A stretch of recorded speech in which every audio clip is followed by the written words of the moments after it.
Էս ինչ լավ վարարել է, սա ձմեր թույլ է եղել ջուրը, հիմա լավ էլ գալիս է։ Այն ժամանակ էս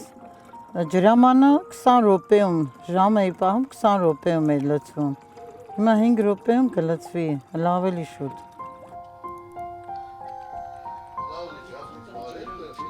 Գյուղի հետ կապված ինձ ուզում է գյուղի կործանումը, որ իրոք կործանվում է, իրոք։ Շատ հին պատմություն ունեցող գյուղ է, շատ։ Հազարամյակներ, 1000 չէ, 2000 չէ, շատ էլ, բայց այս վիճակը երբեք չի եղել։ Տավուշի սահմանամերձ բարեկամավանում այնքան խնդիր կա, որ բնակիչները դասակարգելով են ասում, թե որն է ավելի լուրջ խնդիր։ Առաջինը ջրի խնդիրն է։ Գյուղում չկա ոռոգման ջուր, իսկ խմելու ջուրը աղբյուրից են բերում, այն էլ որակով չէ։ Դպրոցի տնօրեն Աստղիկ Ազատյանի խոսքով շաբաթական 2 ժամ ոռոգման ջուր են ունենում։ Այդ ընթացքում ամբողջ շաբաթվա ջուրը փորձում է հավաքել։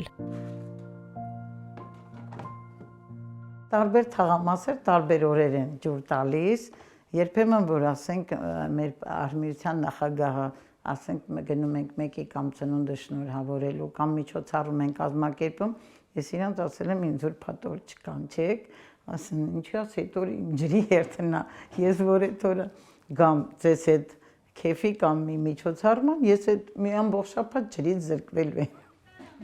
Առանց ոռոգման ջրի բնակիչները չեն կարողանում նաև տնամերձ հատվածներում հող մշակել։ Գյուղում չկա նաև գազ։ Բնակիչները փայտե վառարաններով են ջեռոցում ապահովում ու ճաշ պատրաստում։ Չնայած գազատար խողովակներ են քաշել տներում, բայց գազն այդպես էլ չեն տվել։ Գյուղի վարելահողերի մեծ մասն էլ ադրբեջանցիների նշանառության տակ է։ 420 հեկտարից այսօր մի 50-55 հեկտար ռեզերվային հող, որ մենք կարում ենք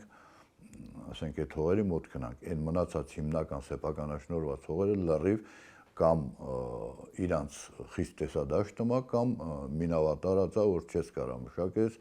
չես կարա օգտվես այդ հողից։ Այս արդեն 20 տարուց էլ 25-30 ու պատերազմից հետո մի քանի տարի հետո արդեն կամած եկանք հասանք այդ իրավիճակին, որ հողերը լրիվ մնացին իրանց։ 14 աշակերտ ունեցող դպրոցը, որտեղ 80-ականներին 300-ից ավելի աշակերտ կար, հիմա փակվելու վտանգի առաջ է։ Գյուղում չկա մանկապարտեզ, բայց մանկապարտեզի տարիքի երեխա էլ գրեթե չկա։ Բնակիչներն ասում են, բուժկետի տանիքն անգամ չեն վերանորոգում։ Սկսած համայնքապետանից միջև վարչապետ դիմվեց,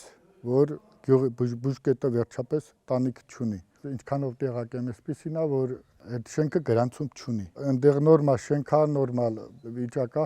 այս 16 միլիոններ ծրագրերը որ արում է, այդ շենքը ինքը 16 միլիոնից ավելի շատ ներդրում կարված։ Բայց մի քան թիթեղի պատճառով այդ շենքը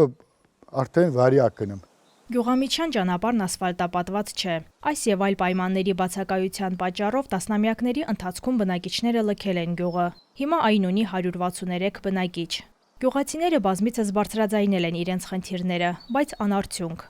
Որ ասենք ժամանակին դե գոնե ասենք տարվա մեջ մի քանի անգամ ասենք տարբեր մակարդակի ասենք մարդիկ գալիս էին գնում էին, գոնե հարցնում էին, գոնե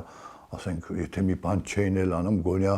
ձև էին բռնում, որ ասենք հետաքրքրված ենք, ոբշեմ էլի։ Բայց այս 4-5 տարի վերջի 4-5 տարում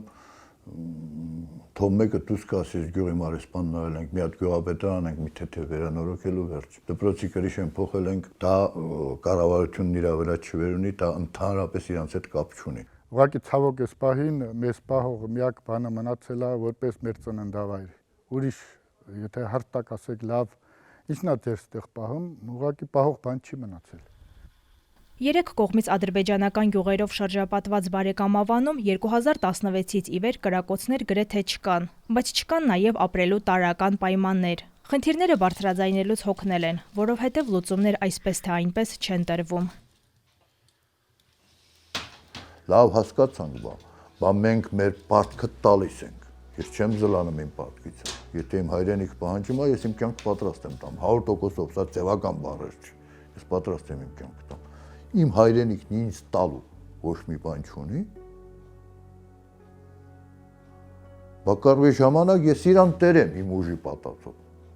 Բա խաղաղ ժամանակ իմ հայրենիքն ինձ ընդհանրապես տեր չի, դες ոնց կլինի։